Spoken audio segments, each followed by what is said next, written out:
اسمي إنجي وأبلغ من العمر 36 عاماً. عندما أنظر إلى الوراء، أرى أن حياتي كانت دائماً بحثاً عن الاستقرار، النوع الذي شعرت أنني لم أحظ به وأنا صغيرة. كان والداي شخصين مجتهدين، لكن وضعهما المالي كان دائماً متواضعاً وأحياناً أقل من المتوسط. ومنذ صغري كنت أحلم بحياة مختلفة، حياة فيها الأمان المالي والمكانة الاجتماعية العالية. كنت أتوق بشدة إلى الشعور بأن هناك من يعتني بي وألا أقلق بشأن المال. لذا عندما تقدم لي عريس بعد تخرجي مباشرة من الجامعة، شعرت عائلتي بسعادة غامرة.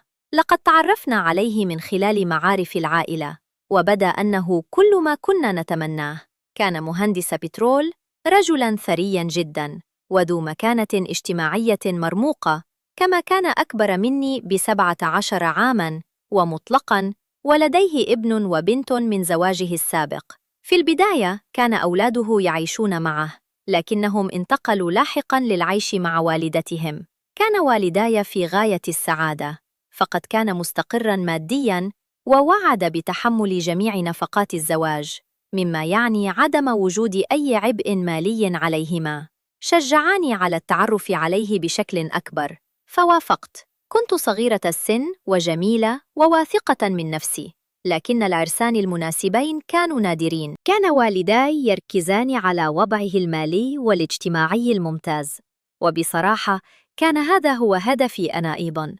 لم أكن أبحث عن حب عاطفي أو شريك شاب وسيم. أردت ببساطة رجلاً يستطيع أن يمنحني المستوى المادي والاجتماعي الرفيع الذي طالما حلمت به. لقد جسد هو هذا الحلم، وكان الحل الجاهز لكل مخاوفي المالية. لذا وافقت على الزواج منه، معتقدة أن الأمان هو أساس الحياة السعيدة. كنت على وشك أن أتعلم أن الأساس المبني على المال وحده يمكن أن يكون فارغاً جداً عندما يغيب الحب والرفقة. لقد تزوجنا منذ 7 سنوات الآن، ولدينا ابن يبلغ من العمر 5 سنوات، وكما وعد فقد وفر لي حياة مليئة بالترف المادي. عشنا في شقة جميلة، وكان لدي مال، وكنت أستطيع شراء أي شيء أريده تقريباً. لكن منذ البداية لم أشعر أبداً أنني متزوجة حقاً. كان يعمل مهندس بترول، مما يعني أنه دائم السفر للعمل. كان يغيب لمدة 30 يوماً تقريباً في الشهر، ويعود لعطلة قصيرة مدتها 3 أو 4 أيام فقط. وحتى خلال هذه الأيام القليلة لم يكن موجوداً معي حقاً. كان يقضي وقته إما على الهاتف مع زملائه أو أصدقائه، أو في قضاء احتياجات والديه المسنين اللذين لم يكن لديهما من يعتني بهما سواه. كما كان يزور أبناءه من زوجته الأولى، كنت دائماً بمفردي. توسلت إليه مراراً وتكراراً أن يبحث عن عمل إداري يبقيه في مدينتنا ويعيش معنا بشكل دائم، لكنه كان دائماً يرفض، قائلاً إن هذه طبيعة عمله، وإنه كان صريحاً معي من البداية. كان محقاً، لقد أخبرني، وقد وافقت أنا معتقدة أن المال سيكون كافياً. حاولت تعويض الوحدة بالحرية المالية التي منحني إياها. كلما شعرت بالحزن كنت أذهب للتسوق وأشتري أي شيء أرغب فيه، لكن السعادة كانت عابرة. كنت متزوجة، لكنني أعيش كأم عزباء، والأيام القليلة التي كان يقضيها في المنزل لم تكن كافية أبداً. بدأ يخالجني الإدراك شيئاً فشيئاً أنني قد استبدلت حياة مليئة بالتواصل العاطفي بحياة من الراحة المادية، وكان الثمن هو سعادتي أنا. ماذا يحدث عندما يصبح الشعور بالوحدة لا يطاق، وينتقل وجه مألوف ليسكن في الشقة المجاورة؟ كنت أعيش في حالة من اليأس الهادئ، زوجة بالاسم فقط. أجد عزائي في الأشياء المادية التي لم تستطع أبداً ملء الفراغ الناتج عن عدم وجود تواصل إنساني. زوجي كريم كان رجلاً عملياً وجاداً، يركز على عمله وواجباته تجاه عائلته الكبيرة. فارق السن بيننا كان أشبه بهوة، وكانت حياتنا تجري في مسارين متوازيين لا يلتقيان أبداً. كنت أحاول إقناع نفسي بأن حياتي كانت جيدة. كان لدي ابن جميل ومنزل لطيف وأمان مالي، لكن في أعماقي كنت وحيدة جداً.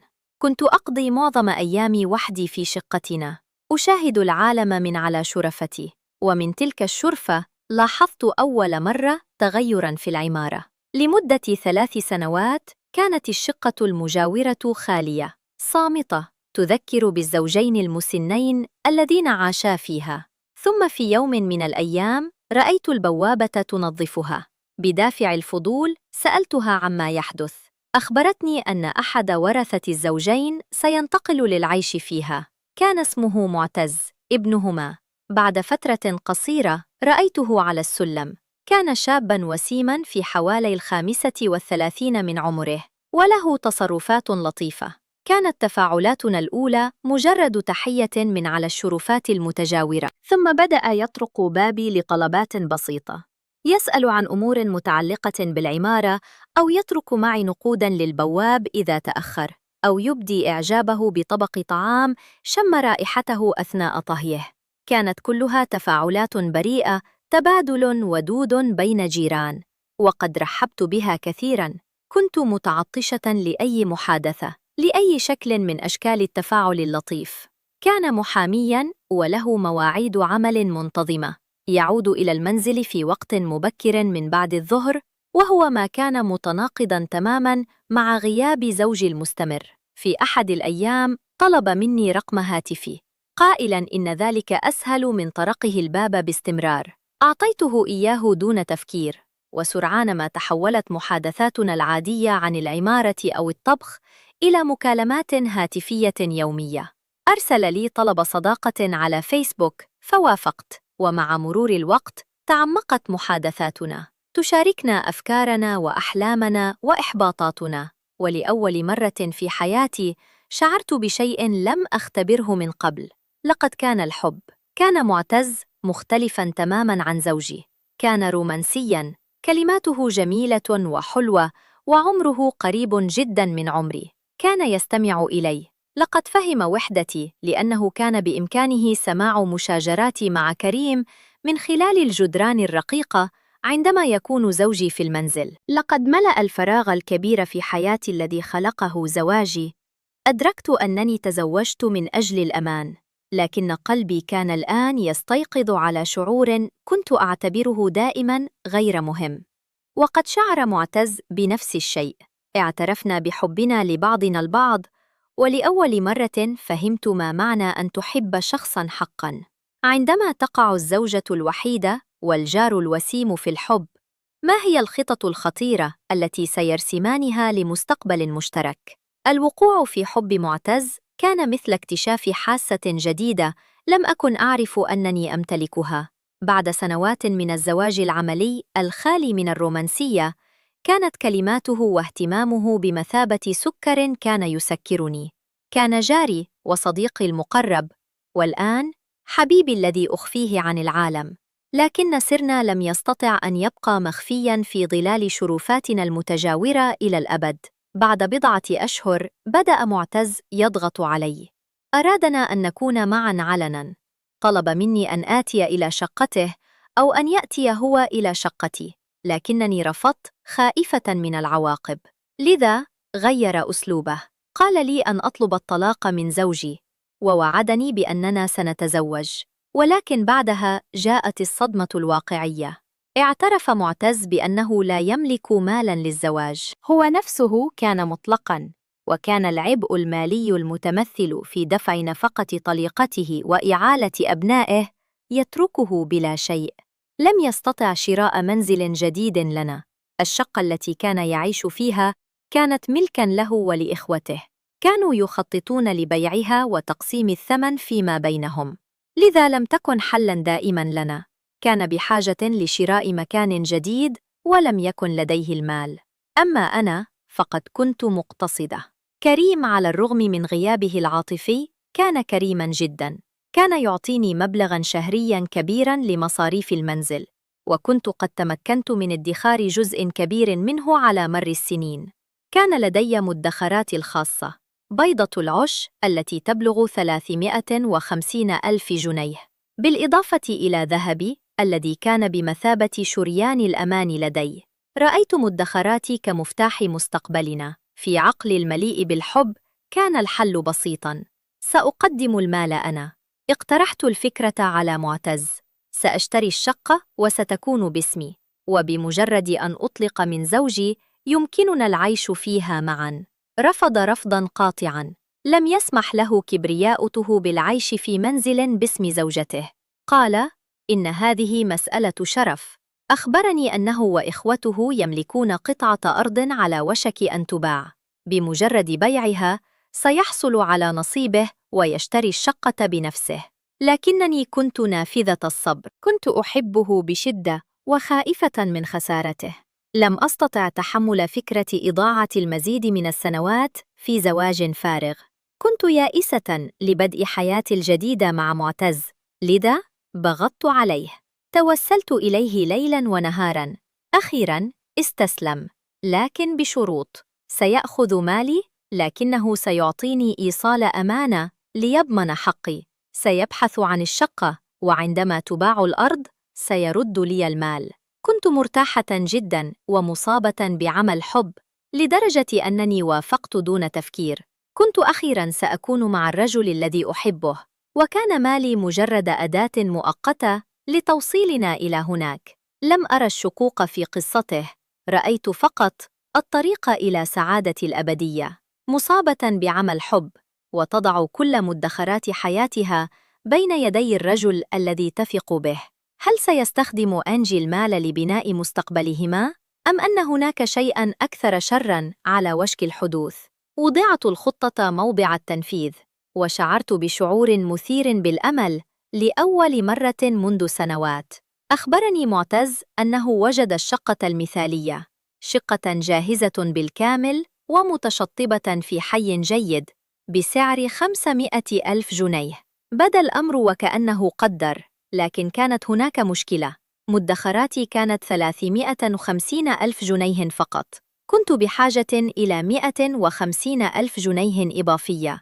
بدا الحل واضحاً وإن كان مؤلماً. بعت مجوهراتي الذهبية، تلك القطعة التي تمثل استقلالي المالي وشبكة الأمان الخاصة بي، وحصلت على المبلغ الذي أحتاجه بالضبط. كنت أضحي بآخر شبكات الأمان من أجل مستقبلنا. بالمبلغ الكامل البالغ 500 ألف جنيه في يدي، ذهبت إلى معتز. كان مستعداً. قدمني إيصال أمانة مكتوباً مسبقاً وموقعاً منه. كان ينص على مبلغ 500 ألف جنيه، معترفاً بدينه لي. كنت متحمسة جداً وواثقة جداً، لدرجة أنني لم أشك في حقيقة أنه لم يوقع الإيصال أمامي. سلمته المال، مدخرات حياتي وذهبي، وأعطاني الورقة. كان سيذهب لإتمام شراء الشقة، وستبدأ حياتنا الجديدة. ثم انهار كل شيء. بعد يوم أو يومين من إعطائه المال، اختفى معتز. لم يجب على هاتفه، كان مغلقاً باستمرار. طرقت باب شقته، لكن لم يكن هناك رد. في البداية استولى علي القلق. ماذا لو حدث له شيء؟ ماذا لو تعرض لحادث؟ تحول قلقي ببطء إلى ذعر مع استمرار الصمت. يائسة للحصول على إجابات، نزلت إلى البواب. تحطم عالمي عندما أخبرتني أن معتز وإخوته باعوا شقته. لقد باعوها بالأثاث وبكل ما فيها لمالكين جدد. كان قلبي يدق في أذني بينما رأيت العائلة الجديدة تنتقل إلى المنزل مع عمال النقل يفرغون محتويات شقة معتز. كنت في حالة صدمة غير قادرة على معالجة الخيانة التي تتكشف أمامي. حاولت كل شيء للعثور عليه.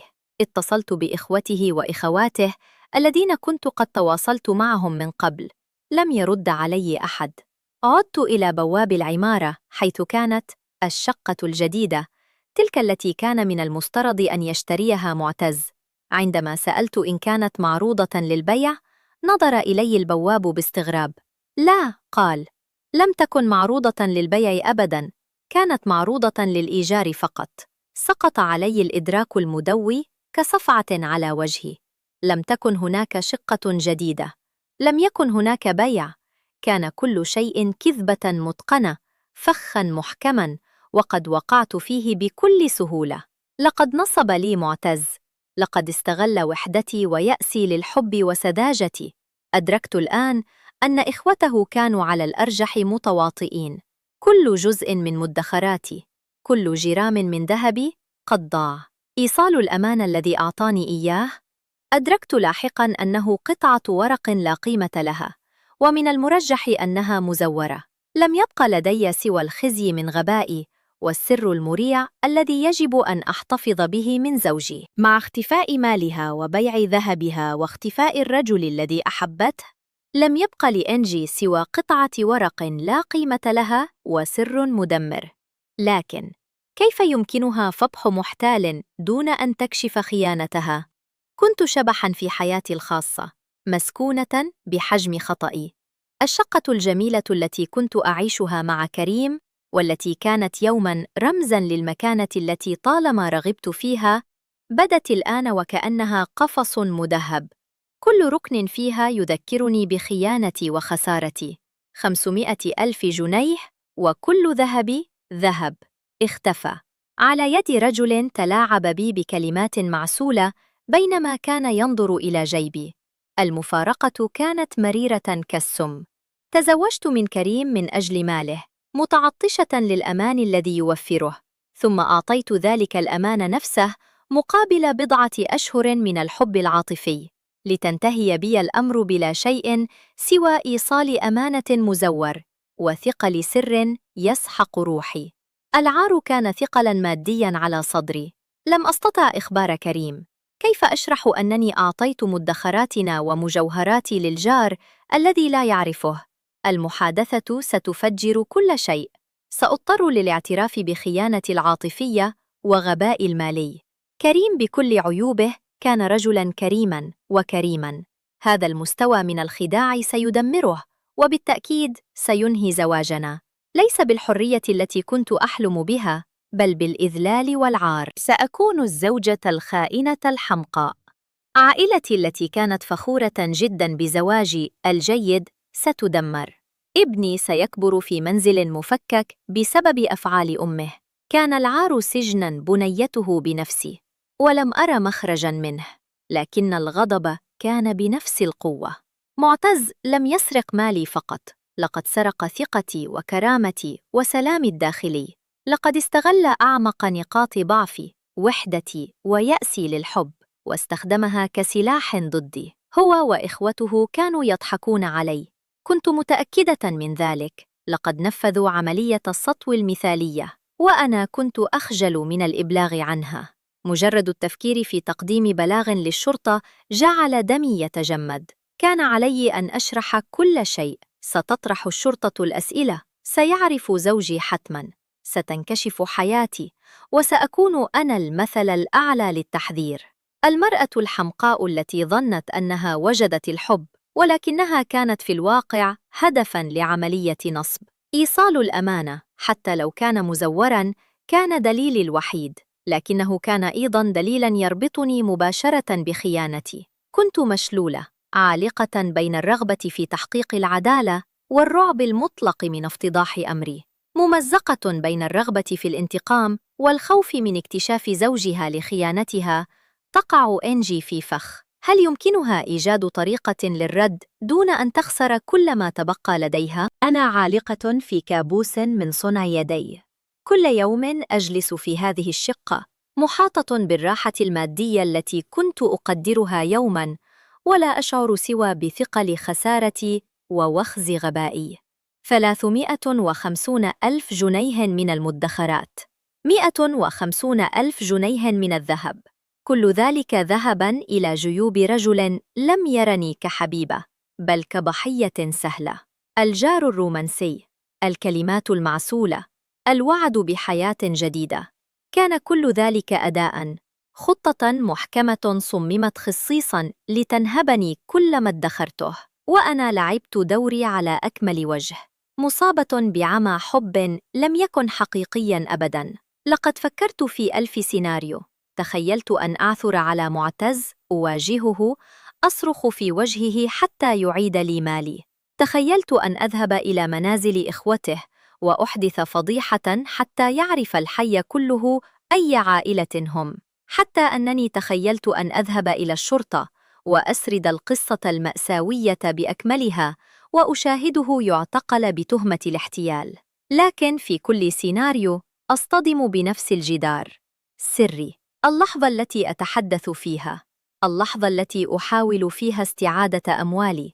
يجب أن أشرح كيف فقدتها، وهذا التفسير يقود مباشرة إلى خيانتي. يعني الاعتراف لزوجي بأنني لم أكن خائنة عاطفياً فحسب، بل كنت أيضاً خائنة مالياً. سيكون العار مطلقاً. كريم، زوجي العملي الذي يعمل باستمرار والذي لم يكن معي صادقاً أبداً حتى لو كان غائباً، سيكون مدمراً.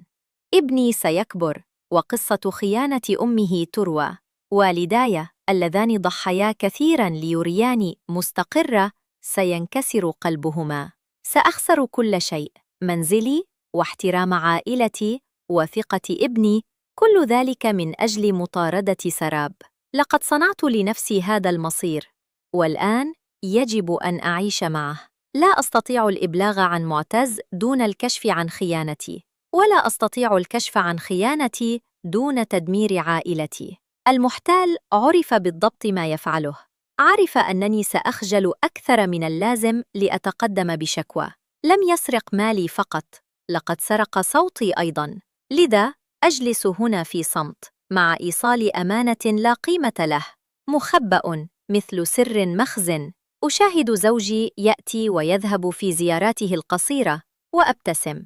ألعب مع ابني ويؤلمني قلبي على البراءة التي فقدتها. أرى العائلة الجديدة تعيش في شقة معتز القديمة وأشعر بغضب بارد يغلي بداخلي. أنا ضحية، لكنني أيضاً امرأة ارتكبت سلسلة من الخيارات السيئة بدافع الجشع والوحدة. لا أعرف ما يخبئه المستقبل، أعرف فقط أنه يجب أن أجد طريقة للتعايش مع هذا. المال ذهب والرجل كان كذبة، والطريق الوحيد للأمام هو دفن هذا السر عميقاً بحيث لا يمكن العثور عليه أبداً. يجب أن أحمي الشيء الوحيد المتبقي لدي: السلام الهش لعائلتي. لكن السؤال الذي يطاردني كل يوم هو: إلى متى يمكنني أن أبقي هذا السر مدفوناً قبل أن يلتهمني تماماً؟ مع دفن سرها وبقاء عائلتها سليمة، تعتقد إنجي أنها نجت من العواقب. لكن هل يمكن لخيانة بهذا الحجم أن تبقى مخفية حقاً؟ أم أن أساس حياتها قد تشقق بالفعل بما لا يمكن إصلاحه؟